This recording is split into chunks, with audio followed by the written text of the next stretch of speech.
Hello, and welcome to another edition of A Peek Behind the Curtain. Today we're in slightly a different location, purely and simply because as soon as I started recording this initially a few minutes ago, one of my neighbours decided to start trimming his lawn. So I've had to move from my normal location, which is in my library, to inside the conservatory. So I'm hoping the sound quality will be all right. It's slightly echoing here, but I'm sure we'll get by. Now, last Thursday evening, I was delighted and honoured to do a presentation at Watkins Bookshop in central London. This is, I think, the fifth or sixth event I've done there over the last 15 years or so. And the turnout was phenomenal. Literally, there was no space available in the downstairs area of the shop because so many people turned up. And I would like to personally thank all those people that turned up that evening. And I'd also like to thank Watkins Bookshop themselves for hosting the event, which they did a wonderful job on as well. But what I'd like to do now is expand a little bit. This is kind of a middle lecture on the same subject, in that the first précis lecture was at Watkins Bookshop, which, by the way, will be uploaded and was filmed and will be uploaded onto the Watkins YouTube channel in the next week or two. What I'm going to be doing now is expanding slightly on some of the science I presented there and giving you some background information that I think you might find of interest.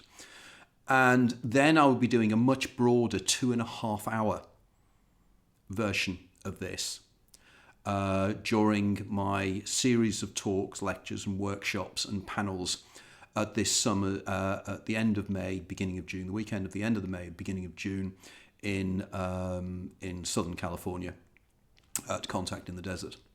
So my intention here is to give you a kind of middle ground and a sweetener or something to whet your interest for the greater piece of information I'm going to be putting forward and the background information from there. But so the first thing I'd like to point out is way back in 1894, a gentleman by the name of Albert Michelson, or Michelson, I'm never quite sure how to pronounce it, I think it's Michelson, stood up at a talk he was giving at the opening of the Ryerson Laboratory in the University of Chicago. And he was discussing about science and how science was going to progress over the next few years. And one of the statements he made, which he severely regretted, and I'll explain why he regretted it in due course, but he turned round and said that really physics at the moment has got nothing really to research anymore. Effectively, scientists from now onwards will be calculating to the 6th decimal point in terms of information. Now, he then paraphrased Sir William Jeans, I think it was, who was an English astronomer, who had made a somewhat similar statement a few years previously when he'd said that science is almost at the end now in terms of physics, and we have just one or two problems, one or two shadows that we need to sort out.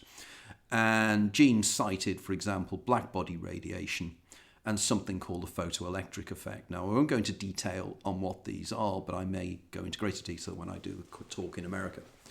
But effectively, this was an amazing statement to be made by the man who, in 1887, together with his associate Morley, had done a very famous experiment called the Michelson-Morley experiment.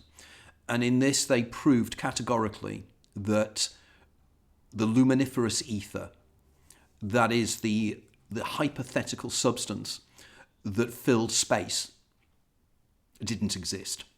Now, the reason that this substance had been mooted was one of the major problems of physics at the time. And the major problem was that they had discovered that light itself was wave-like in its constitution. You know, Thomas Young, way back in 1800, and done a series of experiments and proved categorically that light is a wave. It had all the kind of the wave-like things you'd expect of refraction and everything else as well. And they were absolutely definite that light was a wave. But the major problem was, how could light as a wave travel the 97 million miles or whatever it is between the sun and the earth when they knew that space was a vacuum? Now, a little bit of background about waves. Waves are a movement or a disturbance in another medium. Waves themselves don't exist. What exists is the disturbance that the wave causes in other substances. Now, for example, you're hearing my words now because my vocal cords are causing an effect in the air around me, and it's causing the air to vibrate, and it's causing waves of sound that are coming from my mouth and are being picked up by my Yeti Blue down there. So sound travels as a wave. And again, this was clearly obvious and had been for physics for many, many years. But also, they discovered that, of course, there are other wave-like events and structures that happen around. Like, for instance, there's a wave in water, and if you drop a stone in, you will actually see the waves go out from the point of the impact of the stone on the water. And they knew that there were certain effects, like, the waves themselves could actually add to each other or negate each other depending upon how the waves interacted with each other. And this, again, was observed within light. But the problem was, there's still the issue that a vacuum, literally by definition, is empty. We now know, of course, with quantum mechanics and everything else, that light is not a vacuum. Space is not a vacuum, it's a plenum, but that's another aside, which I'll go into in greater detail when I do my talk in America. But effectively, they had that issue of the belief in a vacuum. So what was waving? What was waving out in space? And ultimately, they came to the conclusion that there must be this substance that cannot be measured or cannot be seen, which they call a luminiferous ether. And they called it luminiferous literally from light carrying. So it's Latin for light carrying. And the idea was there's this kind of incredible substance that cannot be seen, cannot be measured, but it fills space. And the light waves come from the sun and they make this substance wave, which is how light gets to the surface of the earth and how everything is illuminated. So Michelson and Morley did an experiment. They went to, I think, Santomi and Principe, two islands in the Atlantic.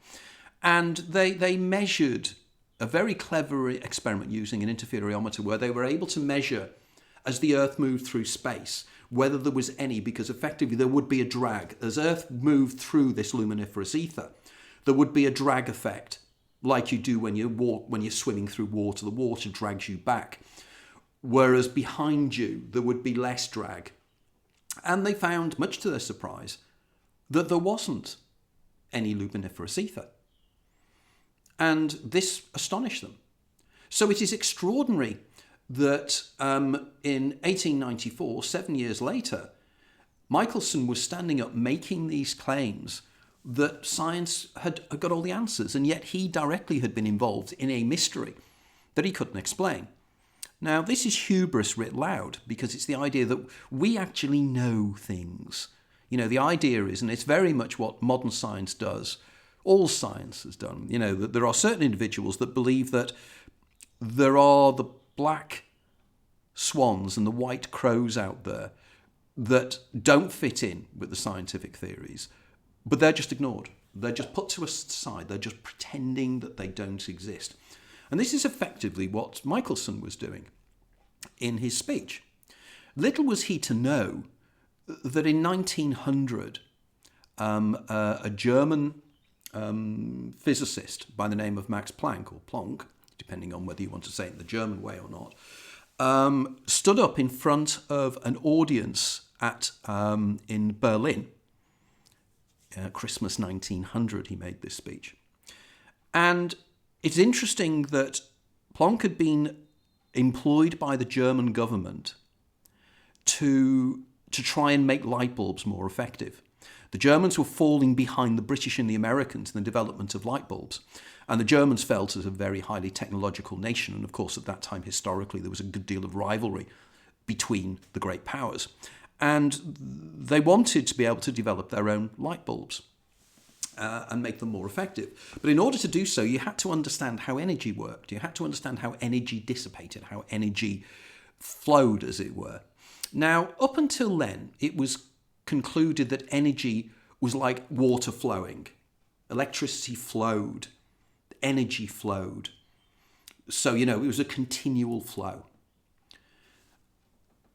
But there were problems with this because the maths didn't work and some of the observed phenomena didn't work. And particularly something called black body radiation, which is one of the things that Jean said was one of the dark clouds on the horizon. And as he said it, Max Planck said, in an act of desperation, was his literal words, he came to the conclusion that the only way he could make the model work was to say that energy was not continual. Energy was in packets, in little lumps of energy that were not part of themselves, in different parts. They were like a string of balls. They were unique to each other. They were like in little packets. And he so liked that concept, he called them quanta, which literally is Latin for packet. And he argued that energy is not continual, it comes in little packets. It's distinct. Now, this was an extraordinary discovery, but it did get round what was called the electromagnetic catastrophe to do with black body radiation. So it explained instantaneously one of the problems that Jean said and that Michelson hinted about in his speech in 1894. So they had this idea and they thought, well, this throws everything up in the air. Suddenly, what we've believed for years just suddenly doesn't work anymore. And a whole new area of scientific discovery started from here. Now, a slight aside here, which I always think is fascinating, was that Max Planck, when he was much younger, in the 1880s or whenever it was, when he was deciding whether what he wanted to do with his career as a young man, as a person about to go to university, he was also a very talented musician. I can't recall whether he was a violinist or a piano player, but he was a very talented musician, and he was trying to make up his mind what he should do. And again, he went to see his professor, and the professor advised him and said, well, really, and he echoed Jean's and he echoed the implications of Michelson's statement by saying, well, we've almost understood physics now. There's no word you can really make a name in physics, so I suggest you become a musician. But in one of those beautiful ironies of history, he chose to be a physicist. And it was his act of desperation that created the quantum revolution that was to bear fruition in the mid-1920s to the mid-1930s. But he started the ball rolling. And then, of course, in 1905, an ex-patent clerk from Zurich by the name of Albert Einstein published 3 papers. And one of these papers explained the photoelectric effect.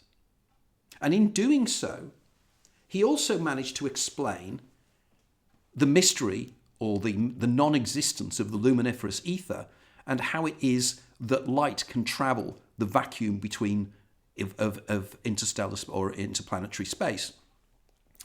And he came to the simple conclusion, simple in raised commas, because he did an awful lot of mathematical background to it, but he argued that light itself wasn't a wave. It consisted of tiny point particles. Now, if this is the case, it gets over the problem of how light travels through a vacuum. Because, of course, little point particles don't need a medium to travel through because they are little solid bits of something that can zip through 186,000 miles per second from the sun to the earth. And it made logical sense because there were certain experiments that had shown that, there was a particulate element to light. And indeed, up until when Newton came up with his ideas, Newton himself argued that light was particulate and that it was tiny bits of matter. And it was only because when Young did his experiment in 1800 and they saw that light diffracted and it did all the things that waves did, that they came to the conclusion they were waves. But they'd sort of solved the problem, but in doing so they'd made a much bigger problem. And the much bigger problem was that light still continued to show wave-like things. So they had a real problem. And science, even to this day, and I saw somebody suffering from extraordinary hubris earlier today in my Facebook feed, making some grand statement that what's called the twin slit experiment had been proven and you could explain it. You can't.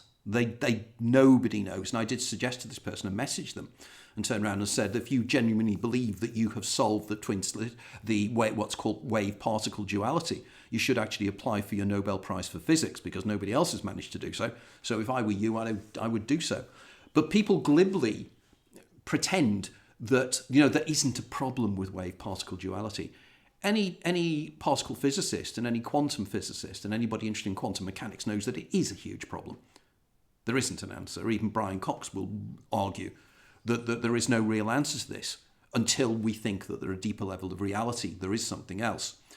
Now, the reason I'm giving this background story is I want you to understand the environment of science and the environment of popular culture in the 1890s onwards. Because at the same time, there was a massive increase in an interest in spiritualism. There was an interest in psychic phenomena. The Society for Psychical Research had been formed, I think, in about 1884, something like that. And a lot of scientists have been very interested in looking at the anomalous areas, the areas I was just talking about when we use the term black swans and white crows. Because clearly it's the outlying things that bring about scientific change. Now, as a sociologist, when I was at university 1,001 years ago, i.e. the early 1970s, one of the areas I studied that I was particularly interested in was Thomas Kuhn's thesis of the theory of scientific revolutions. The idea that science doesn't evolve straightforwardly. It's like a revolution. There's something happens and it changes the scientific model of the reality that we understand, or the scientific model that supports the reality we think is around us. And I very much fascinated when Thomas Kuhn pointed out, for instance, that in the 15th century, the medieval schoolmen had a profound problem with the retrograde motion of the outer planets, Mars and Jupiter and Saturn and Uranus and Neptune, because they seem to go backwards in the sky. They should have, if the Earth was the centre of the solar system and the centre of the universe, as was believed by the Aristotelians and the people who followed Aristotle, which were the medieval schoolmen, that the Earth is the centre of the universe and everything revolves around the Earth. The sun, the planets, the stars, they all revolve around the Earth. But if that was the case, it would mean that the planets, and the word planet actually means wanderer. So there's the reason they recognized planets was that they were stars that moved around the sky. They didn't stay in rigid constellations. Although constellations moved across the sky, all the constellations moved together and all the stars moved together. But there were these wandering stars, planets, that didn't. They moved around the sky in different ways. But they always tended to go in the same direction throughout the year. Or the inner planets did, i.e. Venus and Mercury.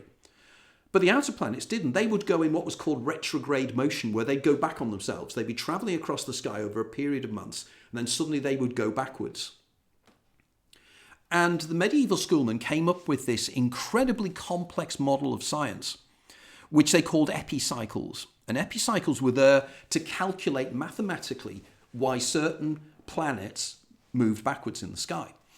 And this made a degree of sense, although it really was a contradiction of Occam's razor, which argues that, the more simple explanation is the sensible one. But they didn't go down that route. They went down the route of trying to prove what they believed to be true, what the church had told them was true, what the ancient philosophers had told them were true. And they were determined to kind of wedge in to their belief system that particular structure, even though it was tortuous in the way it did it. So these issues that I'm saying now, like retrograde motion, were again the equivalent of the white crows or the black swans. They were things that didn't fit in. And it was these things that didn't fit in that had Copernicus and Kepler, ultimately, very, very interested, Nicholas Copernicus, and they were very interested in coming up with a better idea. And Copernicus came up with the idea and said, well, actually, it's the other way round. In fact, the planets don't revolve around the Earth. They revolve around the sun, as does the Earth.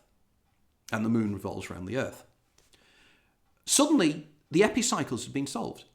Suddenly, mathematically, it worked. And of course, Galileo then came along with his ideas, and then Kepler came along with his ideas, saying they weren't circular, they were ellipses that went round.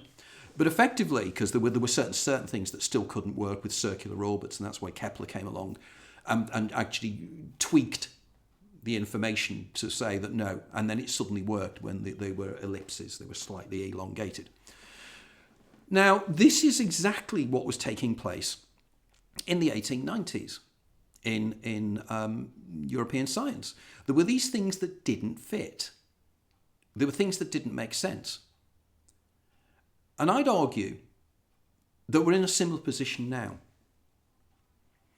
We have some of the things that have been discovered from quantum mechanics suggest that there's a direct relationship between consciousness or the observer or the measurement device and how subatomic particles behave.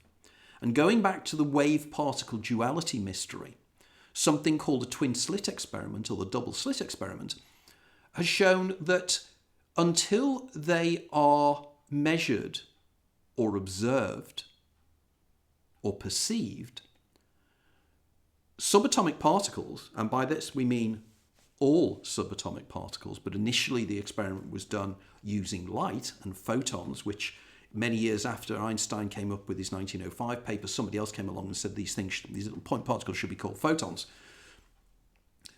They found that a photon is a wave until it is observed. And then it turns back from being a wave and it collapses what's called the wave function, and it becomes a point particle, which has location in time and space. It could be statistically anywhere, because the wave function, which is even more intriguing, that we talk about in quantum mechanics, the wave function is not really a wave function like a wave again in water. It's a mathematical structure. It's more equivalent to a crime wave, for example. And indeed, I think it was Max Born that came along with the idea and suggested that, in fact, it's a statistical wave. It's like a curve. It's a statistical wave. So suddenly we have this kind of mathematical structure impinging itself upon reality. Because, of course, is mathematics really out there? Is mathematics a creation of the human mind? Or is mathematics a reflection of what reality is really made of? Now, I would argue that self-evidently, we seem to discover mathematics. It's already there. The mathematical structures are already there. And it takes mathematicians to find them out, like the calculus and various other things. So these things are discovered in the same way that Schliemann discovered Troy in the Hill of Hyssop. The same kind of ideas here. A scientist has an idea, and then he does experiments and proves it. And this is what seems to be the case. So we have this statistical wave, which is a mathematical function. Then it is measured, and immediately it becomes a solid bit of matter. But all bits of matter congregate together to become solid objects, three-dimensional objects in external space.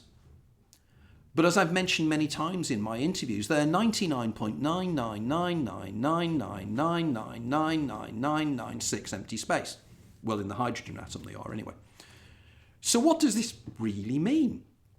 Well, it means there seems to be some kind of a relationship between somebody thinking something and it coming into existence. And I call this the egregorial science, because I argue that there are so many examples of subatomic particles that have been discovered basically because a scientist has thought there might be something there. And it's an instinct he has.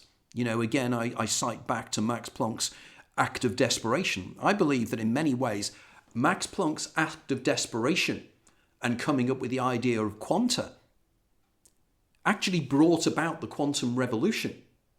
It was his idea of it that collapsed the wave function of a reality that could accommodate the discovery of quantum mechanics. I would argue that there could be another version of reality in the Everett's many worlds interpretation, which I haven't got time to go into now, that you could have somebody who thought something completely different. And the whole science developed on that background.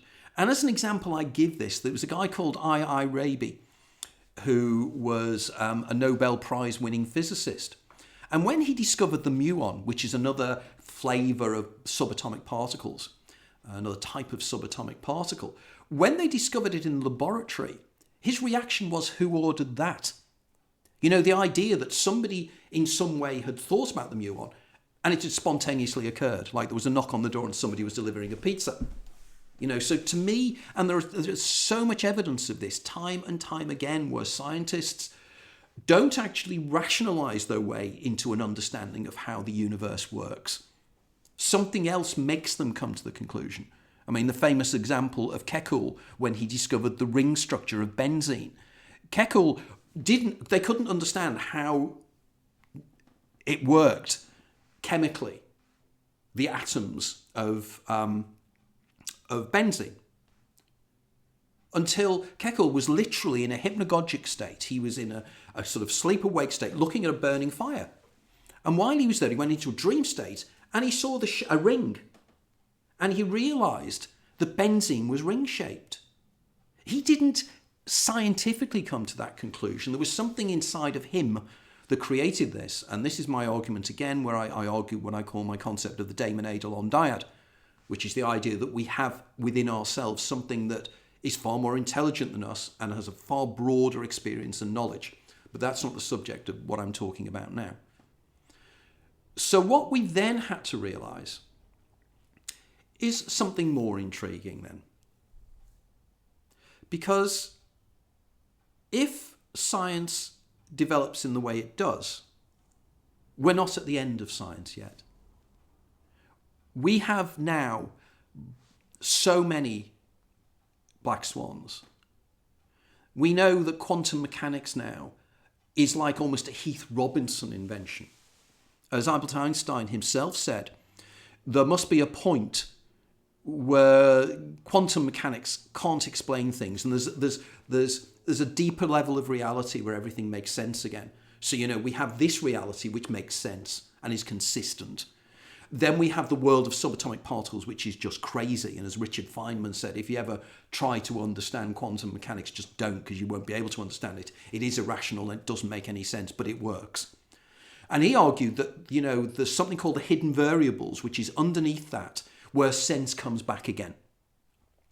Because, for instance, Einstein was completely upset with the way in which the Copenhagen interpretation of quantum mechanics, the work of people like Niels Bohr and his associates, who really were interested in the relationship between consciousness and reality and subatomic particles.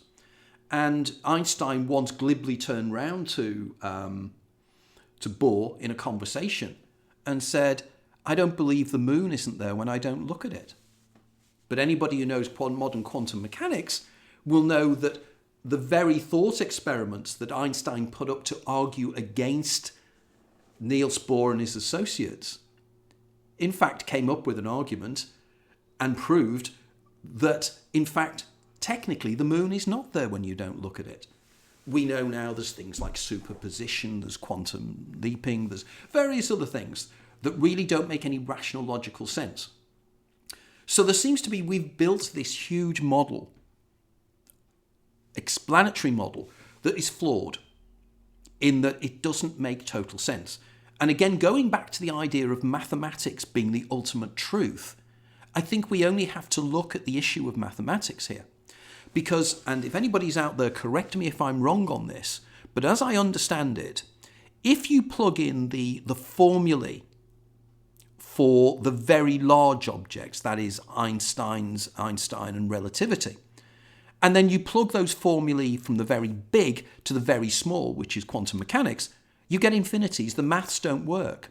So we are living in a universe that two different mathematical explanations occur. And how can that be? There cannot be. That is just ridiculous. So clearly, is there a deeper level of the hidden variables, which of course Einstein believed in, as did somebody called David Bohm, who came up with something called the implicate and explicate orders, which I've spoken about many, many times in the past.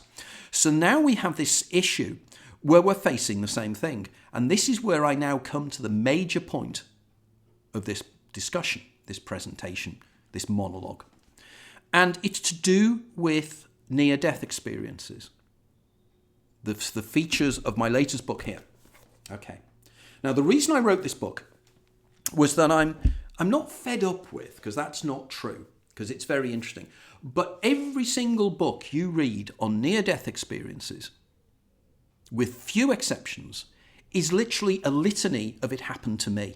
You will have case after case after case of people who've had out-of-body experiences and the other moody traits of near-death experiences, which is great. But the plural of anecdote is not proof. It's not data. We need to bring up a scientific model that can attempt an explanation of the near-death experience. Otherwise, we'll just spend the next 150 years just reiterating people's experiences. Phenomenologically, yes, it's fascinating, how it is felt by a person.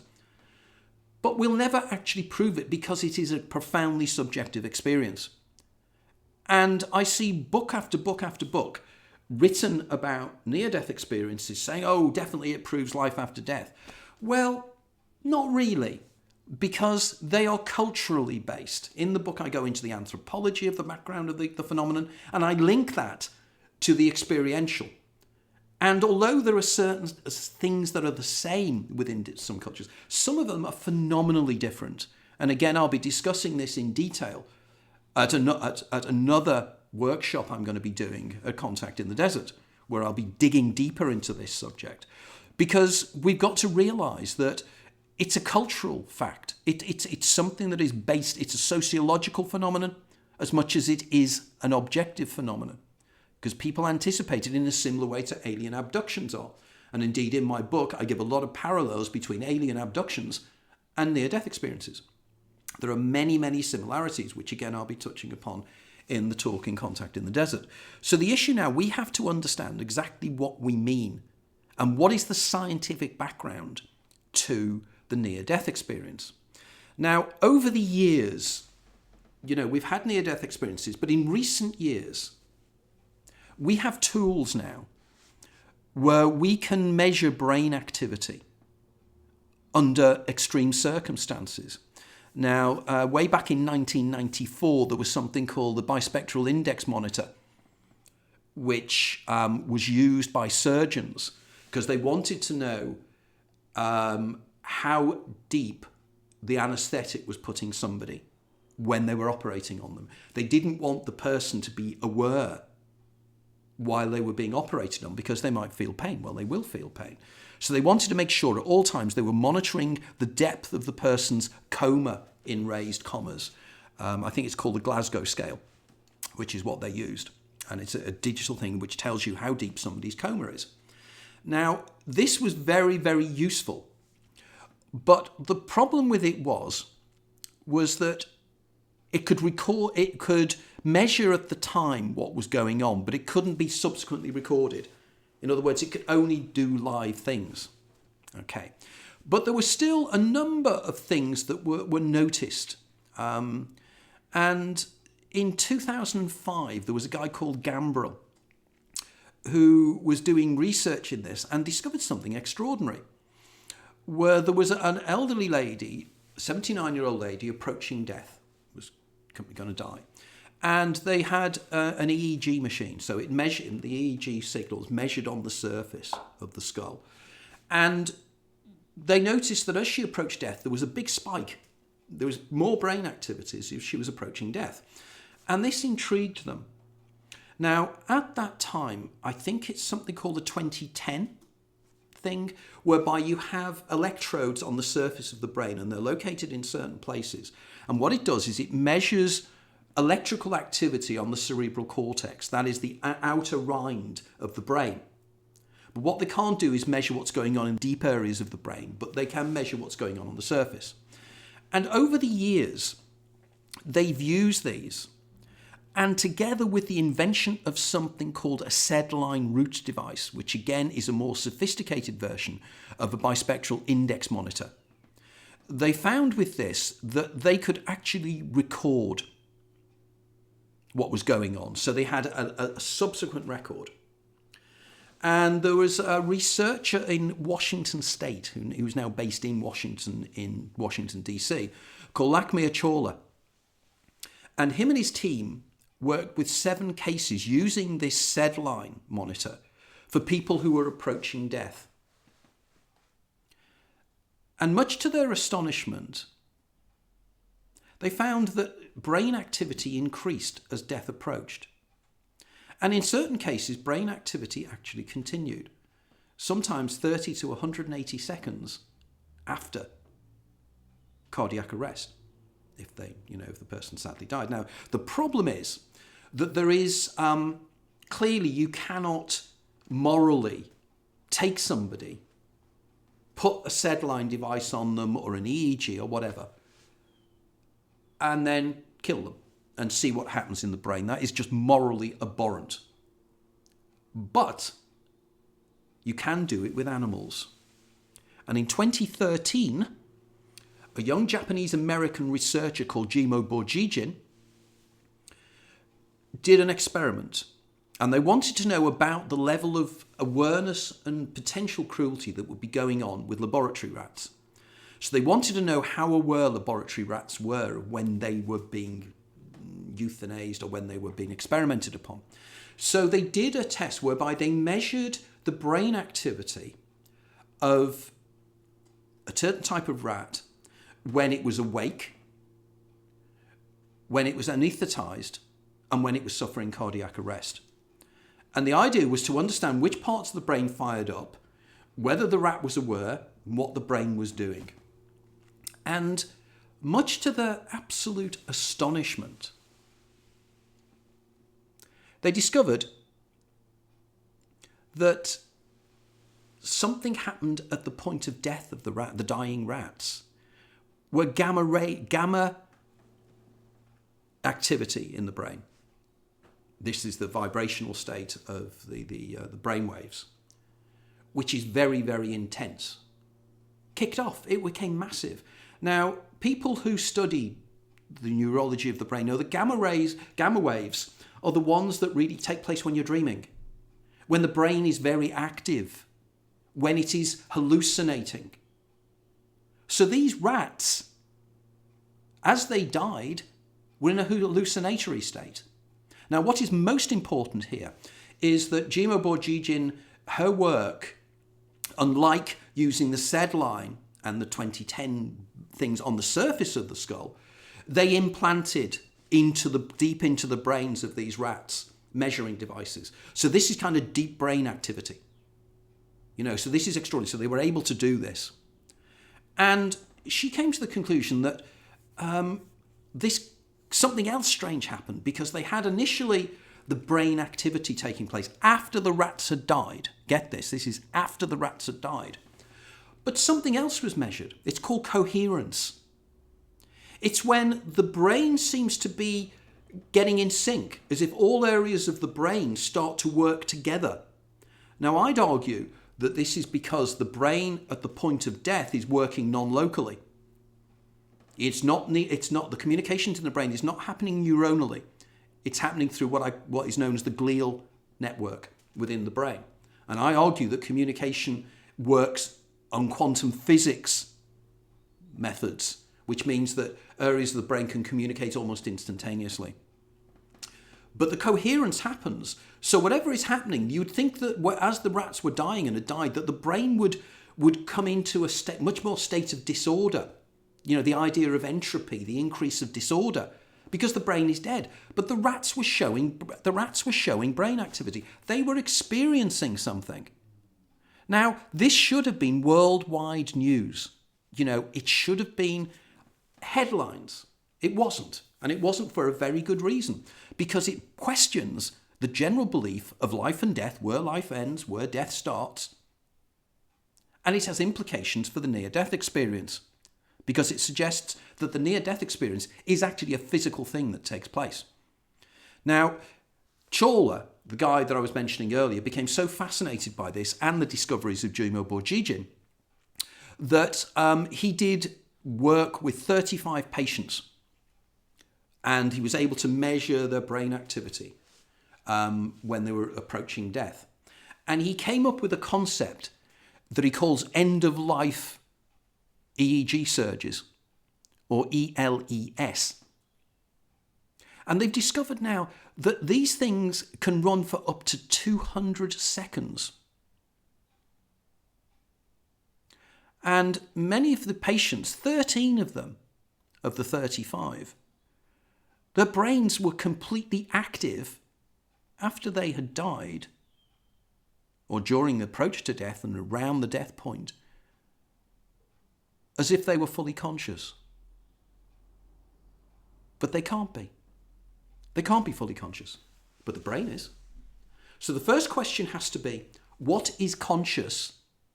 Because it's not the everyday personality. It's not the everyday person that is in your head, because these people were clinically, or were effectively flatlined.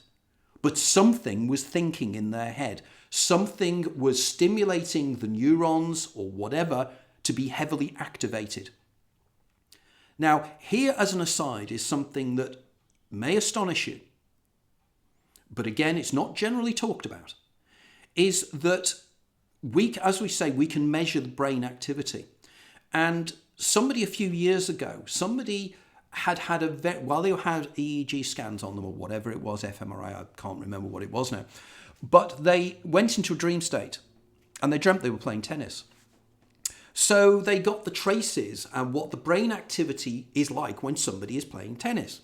And one of the bright cookies turned around and said, well, you know what we need to do now? We need to ask this person to go and play tennis while their brain activity is being measured and see if it's different or the same. They did, and it was identical. This means that the brain activity that takes place when you are actually doing something in three-dimensional reality is absolutely identical to when you're dreaming it. Now, that in itself is astonishing. It means that the dream world, as far as the brain is concerned, is exactly the same. And dream experiences are exactly the same. So what is this now telling us about this? Well, the guy in 2018, a guy called Pier Paolo Pani, observed the brain. He was at Sapienza University in Italy, and he observed the brain activity of a dying macaque monkey. The amount of activity he discovered after the macaque monkey had been killed, 2 hours. The brain continued functioning for 2 hours after the macaque monkey had died. Now, if you're not astonished by that, I don't understand what can possibly astonish you. But then, almost the gold standard of what happened in 2022. And all these cases, by the way, are discussed in my book, and I give you direct references back to the papers so you can make your own decisions as to whether my interpretation is correct or not. So the people who out there criticize my work, that's great. Read them and tell me where I've misinterpreted these, because I'm quite happy to amend my position if you think I've got this wrong. So a guy called Raul Vicente and a group of other individuals, and this is the paper here, and it was published in the Frontier of Aging Neuroscience on the 22nd of February 2022. So it was literally towards the end of when I was writing the book. So I was in the position, and I will pretty damn sure I was the first writer to write about this event in a book. Okay? So when people turn around and they want to marginalise me, fine, do so. But, I've already got there. I've already done it. So with this paper, what happened was I think he was 87 years of age. He was a Canadian man who was living in southern Germany. And I think I'm right in saying that he fell from a ladder. I think he was painting his house or something. He fell from his ladder and he damaged his head and everything. And they rushed him into hospital. And they rigged him up with EEG machines and everything else as well, and maybe more sophisticated like fMRI scanners and things. And while he was in that state, he started to have problems. And he went into a state that's called status epilepticus, which is effectively a continual state of seizure, epileptic seizure after epileptic seizure after epileptic seizure. And then, while they were recording it, he died. So for the first official time, they had got the golden, almost the golden ticket, as it were. Unfortunate for this gentleman, but they then had, that they got something definite, and yet again, there was brain activity afterwards. And I'm trying to see if I can find the quotation here. We report continuous EEG recording from a human brain across the transition period to death. The spectral analysis revealed a surge in absolute gamma power after suppression of neuronal activity in both hemispheres. Now, this is extraordinary.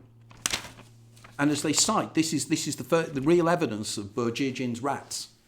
Now, again, Jimo Bourgigin, in 2023, also did a series of experiments and was published in the Journal of Neuroscience in May 2023 with a Chinese researcher called Gang Xi.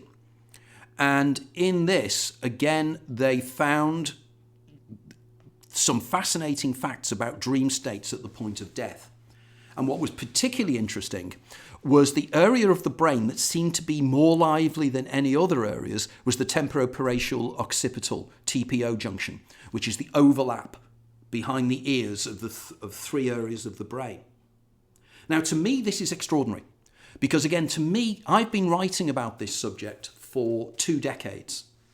And in all my books, I have been arguing the things that they're now discovering, really seriously. This is not me being crazy. It's not me doing anything. It's me just stating a statement of fact. I have argued that there is a direct linkage between temporal lobe epilepsy and near-death experiences. I argue that when we die in a temporal lobe seizure. And when we are born in a temporal lobe seizure.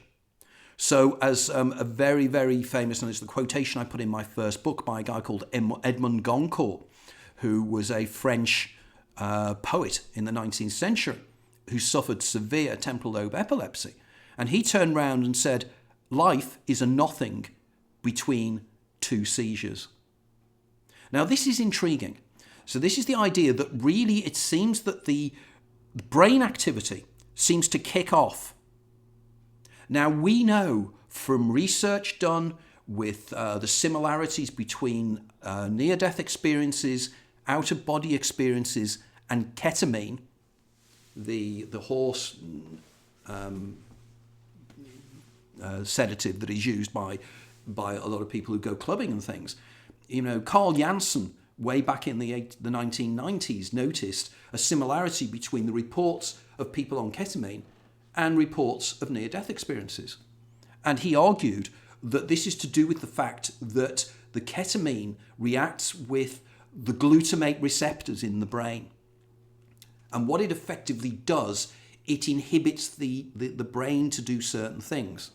Now, in my book, Opening the Doors of Perception, this is exactly the argument I made, backing up on the ideas of Henri Bergson and C.D. Broad and, of course, the classic Aldous Huxley, 1954 book, The Doors of Perception. No coincidence, the way the two books are titles.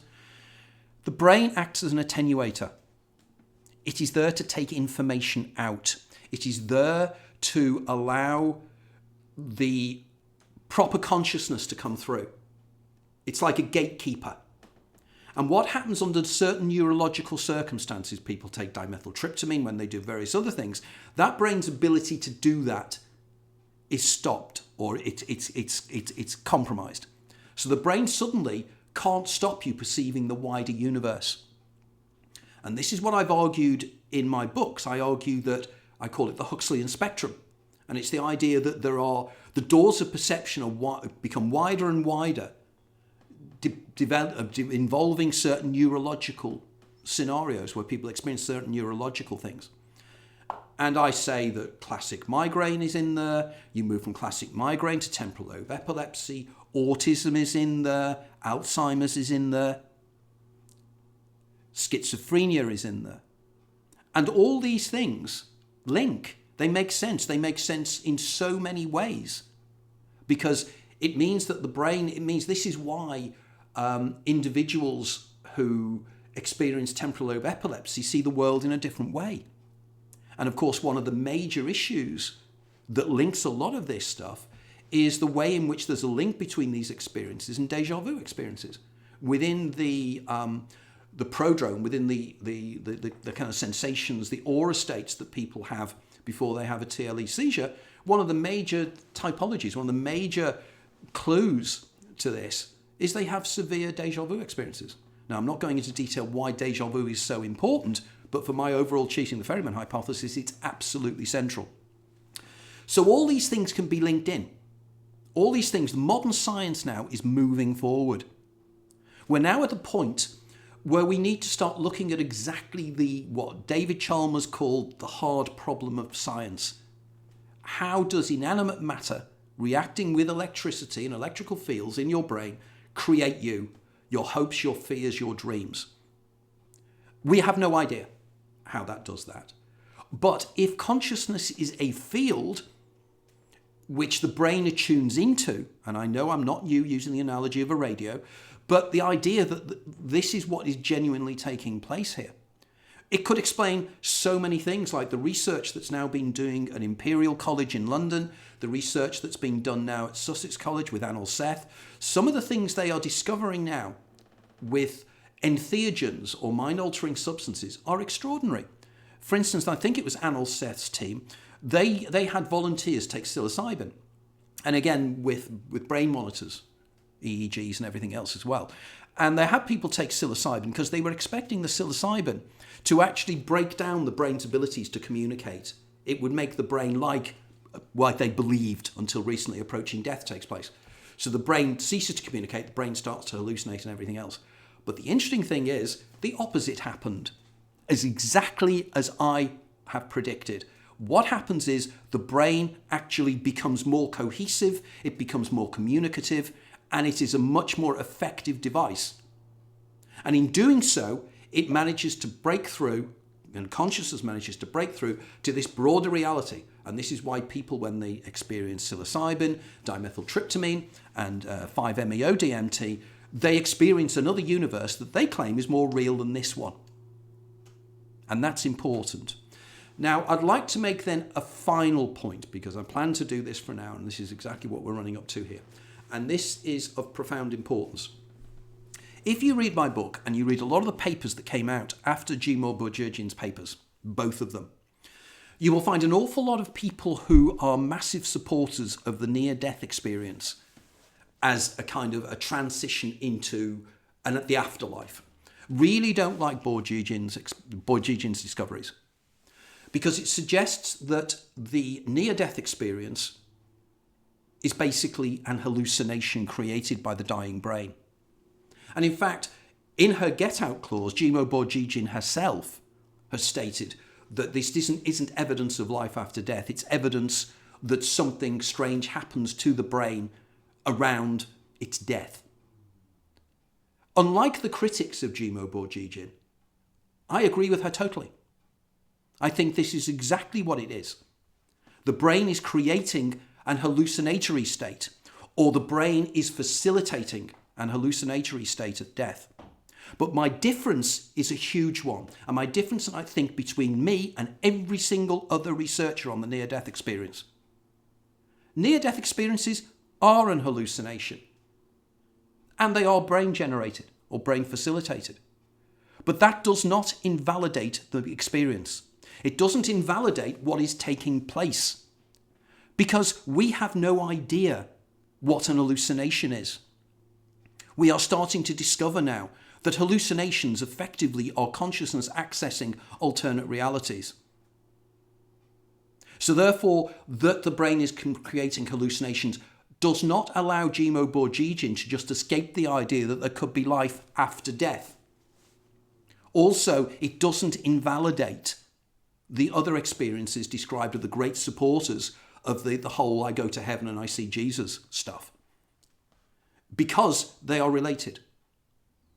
And I think that the researchers that are going forward now, and I cite the example of the person who's written the foreword for my new book, Dr. Pascal Michael, who's one of the young up-and-coming world's neuroscientists.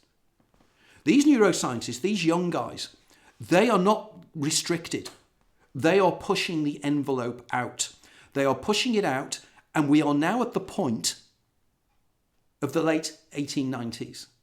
We're now at the point where there's going to be a huge breakthrough. But we have to break through with our thinking.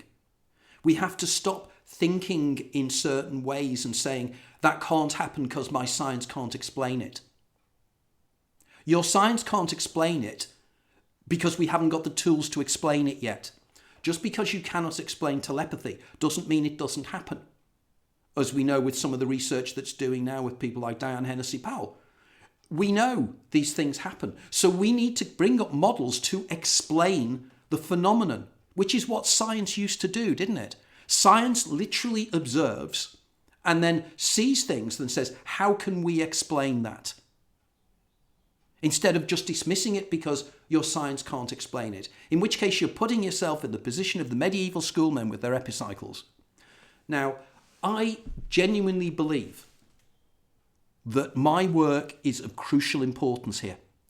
This is exactly why I'm putting out this now. Because I want a record of the fact of what I state and the ideas I have. Because my work is sidelined and is ignored. Basically, I'm of the philosophy that people would pretend I just didn't exist. They don't challenge me, they don't criticize me, they just ignore me. Which is easier than having to actually debate with me or point out to me where my logic is flawed, where my science is flawed, where my understanding of neurology or neurochemistry is flawed. But that's the maybe. But you guys out there, many of you are with me on this, and you need to help me get this out there to as many newspapers, to as many media places and everything else, because I'm now 71 years of age. My brain isn't going to continue functioning the way it is. I know that. My mother died of Alzheimer's. My father died at the same age I am.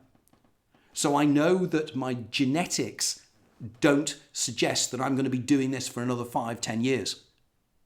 I need to get this out now before I discover the mysteries and find out the answers that everybody else is asking, which is probably what will happen. So anyway, thank you very much for listening. And I hope you found this of interest, but please, please, please try and help this get out. You know, this is too important to be hidden.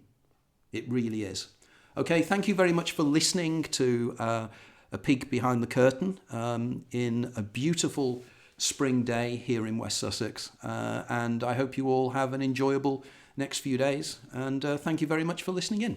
Okay, thank you. Bye-bye.